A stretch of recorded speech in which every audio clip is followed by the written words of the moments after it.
अस्सलाम वालेकुम। मैं हाँ ਤੁਹਾਡਾ ਮੇਜ਼ਬਾਨ ਮੁਹੰਮਦ ਜ਼ਮਾਨ। ਅੱਜ ਫਿਰ ਮੈਂ ਤੁਹਾਡੇ ਵਾਸਤੇ ਇੱਕ ਕਹਾਣੀ ਲੈ ਕੇ ਆਇਆ। ਉਮੀਦ ਹੈ ਤੁਹਾਨੂੰ ਪਸੰਦ ਆਵੇਗੀ।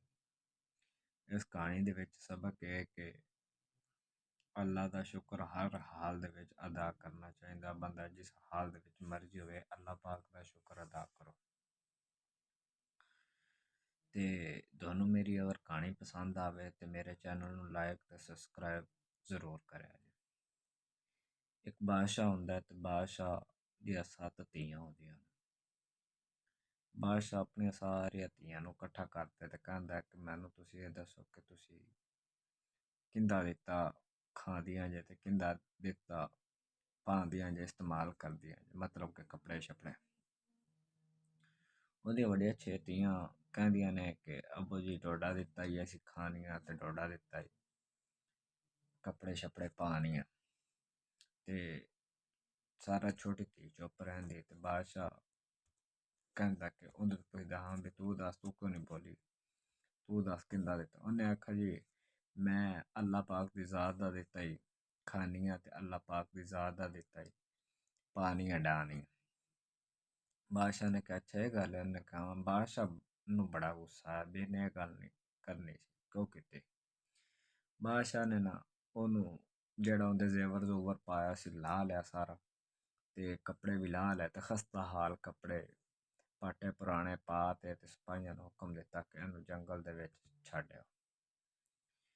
ਉਹ ਸਿਪਾਹੀ ਉਹਨੂੰ ਲਿਆ ਜੰਗਲ ਦੇ ਵਿੱਚ ਛੱਡ ਤੇ ਆ ਗਏ ਤੇ ਉਹ ਸਾਰੀ ਦਿਹਾੜੀ ਮਤਲਬ ਉਹਦੀ ਗੁਜ਼ਰ ਗਈ। ਉਸੇ ਤਰ੍ਹਾਂ ਸ਼ਾਮ ਹੋਈ ਤਾਂ ਉਹਨੇ ਸੋਚਿਆ ਕਿ ਹੁਣ ਹਨੇਰਾ ਪੈ ਜਾਣਾ ਤੇ ਮਤਲਬ ਕੁਛ ਬੰਦੋਬਸਤ ਕਰਾਂ। ਉਹਨੇ ਲੱਕੜੀਆਂ ਇਕੱਠੀਆਂ ਕਰਨੀਆਂ ਸ਼ੁਰੂ ਕਰ ਦਿੱਤੀਆਂ। ਉਹਨੇ ਦਿਲ 'ਚ ਸੋਚਿਆ ਕਿ ਲੱਕੜਾਂ ਇਕੱਠੀਆਂ ਕਰਤੇ ਅੱਗ ਸ਼ੱਗ ਬਾਲਾਂਗੀ ਨਾ ਤੇ ਮਤਲਬ ਕੋਈ ਜਾਨਵਰ ਵੀ ਨਜ਼ਦੀਕ ਨਹੀਂ ਆਏਗਾ, ਜੰਗਲੀ ਜਾਨਵਰ ਵਗੈਰਾ। ਤੇ ਹੋ ਸਕਦਾ ਕੋਈ ਅੱਗ ਦੀ ਰੋਸ਼ਨੀ ਦੂਰੋਂ ਵੇਖਦੇ ਤੇ ਮਤਲਬ ਕੋਈ ਇਨਸਾਨ ਆ ਜਾਏ, ਮੇਰੀ ਹੈਲਪ ਵਾਸਤੇ ਮਦਦ ਵਾਸਤੇ ਆ ਜਾਵੇ। ਉਹ ਲੱਕੜੀਆਂ ਇਕੱਠੀਆਂ ਕਰਨ ਵਾਸਤੇ ਅਗਾ ਹੋਈ ਤੇ ਅਗਾ ਵੇਖਦੀ ਕਿ ਇੱਕ ਝੌਂਪੜੀ ਹੈਗੀ ਸੀ। ਉਹ ਝੌਂਪੜੀ ਦੇ ਕੋਲ ਆਸਤਾ ਆਸਤਾ ਜਾਂਦੀ ਜਾਂਦੀ ਉਹਨੇ ਵੇਖਿਆ ਨਾ ਤੇ ਝੌਂਪੜੀ ਦੇ ਵਿੱਚੋਂ ਨਾ ਖੰਘਣ ਦੀ ਆਵਾਜ਼ ਆਉਂਦੀ ਸੀ। ਉਹ ਡਰਦੀ ਡਰਦੀ ਝੌਂਪੜੀ ਦੇ ਅੰਦਰ ਹੋਈ ਤੇ ਵੇਖਿਆ ਤੇ ਬੁੱਢਾ ਜ਼ਈਫ ਬੰਦਾ ਹੈਗਾ ਸੀ, ਜਿਹੜਾ ਨਾ ਪਾਣੀ ਪੀਣ ਦੀ ਕੋਸ਼ਿਸ਼ ਕਰ ਰਿਹਾ ਸੀ ਲੇਕਿਨ ਹੈ ਬੁੱਢਾ ਸੀ। ਖੈਰ ਉਹਨੇ ਨਾ ਅੱਗੇ ਹੋਈ ਤੇ ਪਾਣੀ ਪਾ ਤੇ ਬਾਬੇ ਨੂੰ ਦਿੱਤਾ ਤੇ ਬਾਬੇ ਨੇ ਪੁੱਛਿਆ ਵੀ ਤੂੰ ਕਿੱਧਰ ਕੱਲੀ ਜਾਨੀ। ਉਹਨੇ ਆਦਾ ਸਾਰਾ ਮਾਜਰਾ ਤੇ ਪਹਿਲੀ ਸਾਰੀ ਸਟੋਰੀ ਮਤਲਬ ਉਸ ਬਾਬੇ ਨੂੰ ਸੁਣਾਈ ਤੇ ਉਹਨੇ ਦੱਸਿਆ ਕਿ ਇਸ ਤਰੀਕੇ ਮੇਰੇ ਪਿਓ ਨੇ ਮੈਨੂੰ ਇਸ ਤਰ੍ਹਾਂ ਕੱਢ ਦਿੱਤਾ। ਉਹਨੇ ਆਖਿਆ ਚਲੋ ਕੋਈ ਗੱਲ ਨਹੀਂ। ਬਾਬੇ ਨੇ ਇੱਕ ਬੱਕਰੀ ਵੀ ਰੱਖੀ ਹੋਈ ਸੀ।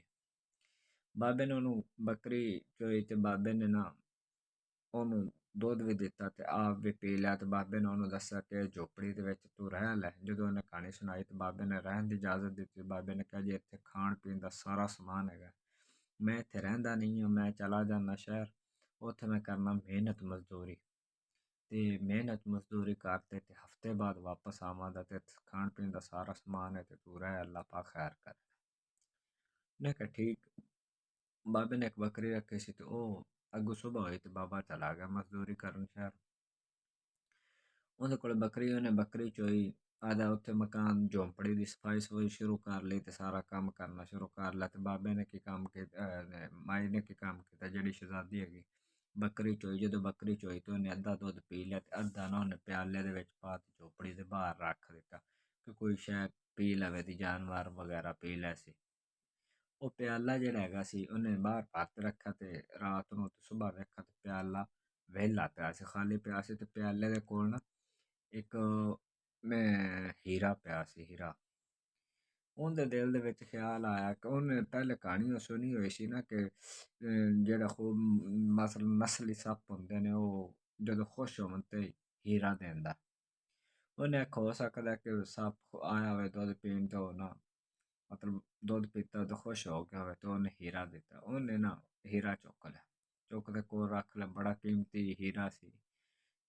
ਤੇ ਉਹ ਇਸੇ ਤਰ੍ਹਾਂ ਉਹਨੇ ਰੋਜ਼ਾਨਾ ਕੀਤਾ ਕਰੇ ਕਿ ਅੱਧਾ ਦੁੱਧ ਪੀ ਲਿਆ ਕਰੇ, ਅੱਧਾ ਬਾਹਰ ਰੱਖ ਦਿੱਤਾ ਕਰੇ। ਉਹ 7 ਹੀਰੇ ਹੋ ਕੇ ਰੋਜ਼ਾਨਾ ਇੱਕ ਇੱਕ ਹੀਰਾ ਉਹ ਆਉਂਦਾ ਰਿਹਾ ਉਹਦੇ ਕੋਲ। 7ਵੇਂ ਦਿਨ ਬਾਬਾ ਗਿਆ। ਉਹਨੇ ਬਾਬੇ ਨੂੰ ਸਾਰਾ ਮਾਜਰਾ ਸੁਣਾਇਆ, ਸੁਣਾ ਤੇ ਬਾਬੇ ਨੂੰ ਉਹਨੇ ਨਾ ਤਿੰਨ ਹੀਰੇ ਦਿੱਤੇ। ਤਿੰਨ ਹੀਰੇ ਦੇ ਤੇ ਬਾਬਿਆਂ ਨੂੰ ਕਹਿੰਦੀ ਐਂ ਕਰਕੇ ਤੂੰ ਇਹ ਹੀਰੇ ਲੈ ਜਾ ਤੇ ਸੁਬਾ ਨਾ ਬਾਜ਼ਾਰ ਦੇ ਵਿੱਚ ਵੇਚੀ, ਵੇਚ ਤੇ ਸਾਰੇ ਨਾਲ ਮਜ਼ਦੂਰ ਮਜ਼ਦਾਰ ਤੇ ਸਾਰੇ ਮਕਾਨ ਬਣਾਏ ਮਿਸਤਰੀ ਨਾਲ ਲੈ ਤੇ ਆਵੇਂ। ਤੇ ਬਾਕੀ ਚਾਰ ਹੀਰਿਆਂ ਦਾ ਉਹਨੇ ਹਾਰ ਬਣਾਇਆ, ਹਾਰ ਬਣਾ ਕੇ ਉਹਨਾਂ ਦੇ ਗਲੇ ਪਾ ਲਿਆ। ਬਾਬਾ ਆਇਆ ਤੇ ਉਹਨੇ ਨਾ ਸਾਰੇ ਨਾਲ ਲੈ ਆਇਆ ਸਮਾਨ ਮਕਾਨ ਬਣਾਉਣ ਦਾ। ਉਹਨੇ ਨਾ ਜੰਗਲ ਦੇ ਵਿੱਚ ਬਹੁਤ ਵੱਡਾ ਮਹਿਲ ਖੜਾ ਕੀਤਾ। ਉਹ ਮਹਿਲ ਐਸਾ ਉਹਨੇ ਖੜਾ ਕੀਤਾ ਕਿ ਉਸ ਮਹਿਲ ਦੇ ਵਿੱਚ ਖਾਣ ਪੀਣ ਹਰ ਚੀਜ਼ ਦੀ ਨਾ ਸਹੂਲਤ ਮੌਜੂਦ ਸੀ। ਮਤਲਬ ਰੈਸ਼ ਖਾਣਾ ਪੀਣੇ ਹਰ ਚੀਜ਼, ਨੌਕਰ ਚਾਕਰ ਹਰ ਚੀਜ਼ ਉਹਨੇ ਮੌਜੂਦ ਕਰ ਲਈ। ਤੇ ਜੰਗਲ ਦੇ ਵਿੱਚ ਉਹਨੇ ਬਹੁਤ ਵੱਡੀ ਇੱਕ ਫੈਕਟਰੀ ਬਣਵਾਈ ਮਜ਼ਦੂਰਾਂ ਦੀ, ਜਿੱਥੇ ਮਜ਼ਦੂਰਾਂ ਦਾ ਖਾਣ ਪੀਣ ਤੇ ਰੋਟੀ ਰਾਟੀ ਦਾ ਨਿਜ਼ਾਮ ਚੱਲਣ ਲੱਗ ਪਿਆ। ਉਹ ਨਾ ਬੜੀ ਸਖੀ ਦਿਲ ਸ਼ਹਿਜ਼ਾਦੀ ਹੈਗੀ ਸੀ ਤੇ ਉਹ ਹੌਲੀ ਹੌਲੀ ਮਸ਼ਹੂਰ ਹੁੰਦਾ ਹੁੰਦਾ ਵੀ ਪੂਰੇ ਇਲਾਕੇ 'ਚ ਮਸ਼ਹੂਰ ਹੋ ਗਿਆ ਕਿ ਬਾਦਸ਼ਾਹਜ਼ਾਦੀ ਇਸ ਤਰ੍ਹਾਂ ਬੜੀ ਸਖੀ ਹੈ। ਇਹ ਉਹ ਬੜੇ ਬੜੇ ਵੱਡਿਆਂ ਤਾਜਰਾਂ ਨੂੰ ਤੇ ਬਾਦਸ਼ਾਹਾਂ ਨੂੰ ਨਾ ਉਹਨੂੰ ਮਿਲਣ ਦਾ ਇਜ਼ਹਾਰ ਹੋਵੇ। ਉਹਦੇ ਪਿਓ ਤੱਕ ਵੀ ਖਬਰ ਅੱਪੜ ਗਈ ਕਿ ਜੰਗਲ ਦੇ ਵਿੱਚ ਇਸ ਤਰ੍ਹਾਂ ਸ਼ਹਿਜ਼ਾਦੀ। ਉਹਦੇ ਪਿਓ ਦੇ ਦਿਲ ਦੇ ਵਿੱਚ ਨਾ ਖਿਆਲ ਆਇਆ ਕਿ ਇਹ ਪਤਾ ਨਹੀਂ ਕਿਹੜੇ ਮੁਲਕ ਦੀ ਸ਼ਹਿਜ਼ਾਦੀ, ਇਹਨੂੰ ਮਿਲਣਾ ਚਾਹੀਦਾ। ਬਾਦਸ਼ਾਹ ਨੇ ਪੈਗਾਮ ਘੱਲਿਆ ਸ਼ਹਿਜ਼ਾਦੀ ਵੱਲ ਕਿ ਮੈਂ ਤੈਨੂੰ ਮਿਲਣਾ। ਉਹਨੇ ਨਾ ਆਖਿਆ ਠੀਕ ਹੈ ਮੈਂ ਮਿਲਾਂਗੀ, ਪਰ ਮੇਰੀ ਇੱਕ ਸ਼ਰਤ ਬਾਦਸ਼ਾਹ ਆਵੇ ਤੇ ਆਦੇ ਸਾਰੀਆਂ ਧੀਆਂ ਨੂੰ ਨਾਲ ਲੈ ਕੇ ਆਵੇ। ਬਾਦਸ਼ਾਹ ਆਪਣੀਆਂ ਸਾਰੀਆਂ ਧੀਆਂ ਨੂੰ ਨਾਲ ਲੈ ਆਇਆ ਤੇ ਉਹਨੇ ਨਾ ਬਾਦਸ਼ਾਹ ਵਾਸਤੇ 7 ਕਿਸਮ ਦਾ ਖਾਣਾ ਬਣਵਾਇਆ। ਉਹ ਜਦੋਂ ਇੱਕ ਡਿਸ਼ ਇੱਕ ਕਿਸਮ ਦਾ ਖਾਣਾ ਖਵਾਵੇ ਤੇ ਆਦਾ ਨਾ ਜ਼ੇਵਰ ਤੇ ਕੱਪੜੇ ਹਰ ਡਿਸ਼ ਦੇ ਲਿਹਾਜ਼ ਨਾਲ ਚੇਂਜ ਕਰਤੇ ਆਵੇ। ਤੇ ਨਕਾਬ ਨਾ ਉਹਨੇ ਆਪਣਾ ਲਾਇਆ, ਨਕਾਬ ਲਾਇਆ ਹੈ। ਬਾਦਸ਼ਾਹ ਦੇ ਦਿਲ 'ਚ ਖਿਆਲ ਆਇਆ ਕਿ ਹੁਣ ਇਹਦਾ ਨਕਾਬ ਕਿਸੇ ਤਰੀਕੇ ਨੂੰ ਦੱਸਾਂ ਮਿਲਾਵੇ। ਬਾਦਸ਼ਾਹ ਨੇ ਉਹਨੂੰ ਕਿਹਾ ਕਿ ਮੈਂ ਦੇਖ ਤੇਰੇ ਕਾਂ ਤਾਂ ਆਦੇ ਸਾਰੀਆਂ ਧੀਆਂ ਲੈ ਕੇ ਆਇਆ ਤੇ ਤੂੰ ਵੀ ਮੇਰੀ ਧੀਆਂ ਵਰਗੀ, ਲਿਹਾਜ਼ਾ ਤੂੰ ਆਦਾ ਚਿਹਰਾ ਮੈਨੂੰ ਵਿਖਾ, ਸਾਨੂੰ ਵਿਖਾ। ਉਹਨੇ ਆਖਿਆ ਠੀਕ ਹੈ ਮੇਰੀ ਇੱਕ ਸ਼ਰਤ ਹੈ, ਮੈਂ ਇੱਕ ਸ਼ਰਤ ਤੇ ਵਿਖਾਵਾਂਗੀ। ਬਾਦਸ਼ਾਹ ਨੇ ਆਖਿਆ ਠੀਕ ਹੈ ਹਾਂ ਤੇਰੀ ਸ਼ਰਤਾਂ ਸਾਰੀਆਂ ਮਨਜ਼ੂਰ ਨੇ, ਪਰ ਤੂੰ ਸਾਨੂੰ ਚਿਹਰਾ ਵਿਖਾ। ਉਹਨੇ ਆਖਿਆ ਚੱਲ ਠੀਕ ਹੈ ਮੈਂ ਨਾ ਤਿਆਰ ਹੋ ਕੇ ਆਨੇ। ਬਾਦਸ਼ਾਹ ਦੀ ਧੀਆਂ ਬੜੀਆਂ ਮੁਤਾਸਰ ਹੋਈਆਂ ਕਿ ਇਹ ਤਿਆਰ ਇਸ ਤੋਂ ਤਿੰਨ ਕੀ ਤਿਆਰ ਹੋਣਾ। ਖੈਰ ਉਹ ਗਈ, ਜਦੋਂ ਗਈ ਤੇ ਉਹਨੇ ਆਦੇ ਸਾਰੇ ਕੱਪੜੇ ਛੱਪੜੇ ਲਾ ਤੇ ਉਹੀ ਖਸਤਾ ਹਾਲ ਜਿਹੜਾ ਪਿੱਛੋਂ ਉਹਦੇ ਪਿਓ ਨੇ ਪਵਾਇਆ ਸੀ ਕੱਪੜੇ, ਉਹੀ ਸੂਟ ਪਾ ਤੇ ਦੂਰੋਂ ਚਲਦੀ ਆਵੇ। ਬਾਦਸ਼ਾਹ ਨੇ ਵੇਖਿਆ ਨਾ ਤੇ ਬਾਦਸ਼ਾਹ ਦੇ ਦਿਲ 'ਚ ਖਿਆਲ ਆਇਆ, ਬਾਦਸ਼ਾਹ ਨੇ ਪਹਿਚਾਨ ਲਿਆ। ਬਾਦਸ਼ਾਹ ਬੜਾ ਰੋਇਆ ਪਿੱਟਿਆ। ਬਾਦਸ਼ਾਹ ਨੇ ਕਿਹਾ ਕਿ ਮੈਂ ਤੈਨੂੰ ਬੜਾ ਲੱਭਿਆ ਹੈ, ਸਿਪਾਹੀਆਂ ਨੂੰ ਘੱਲਿਆ ਤੂੰ ਜੰਗਲ 'ਚ ਹੈ ਨਹੀਂ ਸੀ। ਸਿਪਾਹੀਆਂ ਨੇ ਕਿਹਾ ਜੀ ਉਹ ਜੰਗਲ ਦੇ ਵਿੱਚ ਬਿਲਕੁਲ ਮੌਜੂਦ ਹੀ ਨਹੀਂ ਤੇ ਤੂੰ ਮੈਨੂੰ ਦੱਸ ਉਹ ਕਿਹੜਾ ਸ਼ਹਿਜ਼ਾਦਾ ਹੈ, ਮੈਂ ਸ਼ਹਿਜ਼ਾਦੇ ਤੋਂ ਤੈਨੂੰ ਖਰੀਦ ਲਿਆ ਸਾਂ, ਮੈਂ ਆਦੀ ਸਾਰੀ ਬਾਦਸ਼ਾਹੀ ਦੇ ਸਾਂ ਮਤਲਬ ਸ਼ਹਿਜ਼ਾਦੇ ਨੂੰ ਤੇ ਤੈਨੂੰ ਲੈ ਲਿਆ ਸਾਂ ਵਾਪਸ। ਉਹਨੇ ਆਖਿਆ ਨਹੀਂ ਮੈਂ ਆਦੇ ਤੇ ਬੜੀ ਖੁਸ਼ ਹਾਂ, ਮਤਲਬ ਜਿੱਥੇ ਵੀ ਹੈਗੀਆਂ ਨਾ ਅੱਲਾ ਦਾ ਦਿੱਤਾ ਬੜਾ ਕੁਛ ਹੈਗਾ ਖੁਸ਼। ਉਹਨੇ ਫਿਰ ਆਦੇ ਪਿਓ ਤੋਂ ਪੁੱਛਿਆ, ਉਹਨੇ ਆਖਿਆ ਤੁਸੀਂ ਦੱਸੋ ਕਿ ਹੁਣ ਮੈਂ ਰੋੜਾ ਦਿੱਤਾ ਖਾ ਰਹੀ ਹਾਂ ਤੇ ਹੰਡਾ ਰਹੀ ਹਾਂ ਜਾਂ ਅੱਲਾ ਦਾ ਦਿੱਤਾ। ਉਹਦਾ ਪਿਓ ਬੜਾ ਸ਼ਰਮਿੰਦਾ, ਪਿਓ ਨੇ ਮਾफ़ੀ ਮੰਗ ਲਈ ਕਿ ਹਾਂ ਵਾਕਈ ਤੂੰ ਅੱਲਾ ਦਾ ਦਿੱਤਾ ਖਾ ਰਹੀ ਹੈ। ਤੇ ਬਾਕੀ ਉਹਦੀਆਂ ਭੈਣਾਂ ਵੀ ਨਾ ਦਿਲ 'ਚ ਪਛਤਾਉਣ ਲੱਗ ਪਈਆਂ ਕਿ ਕਾਸ਼ ਅਸੀਂ ਵੀ ਕਦੇ ਕਹਿੰਦੀ ਆ ਕਿ ਅਸੀਂ ਅੱਲਾ ਦਾ ਦਿੱਤਾ ਖਾਣੀ ਹੈ ਤੇ ਅੱਜ ਅਸੀਂ ਵੀ ਇਸ ਮਕਾਮ 'ਤੇ ਹੁੰਦੇ ਹਾਂ।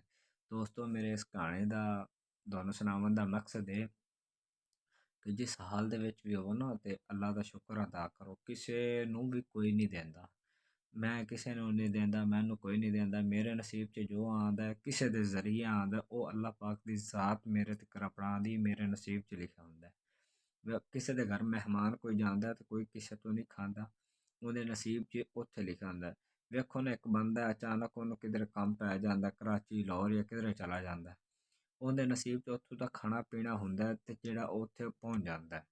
ਇਸ ਵਾਸਤੇ ਦੋਸਤੋ ਅੱਲਾ ਬਹੁਤ ਬੜਾ ਗਫੂਰ ਰਹੀਮ ਹੈ।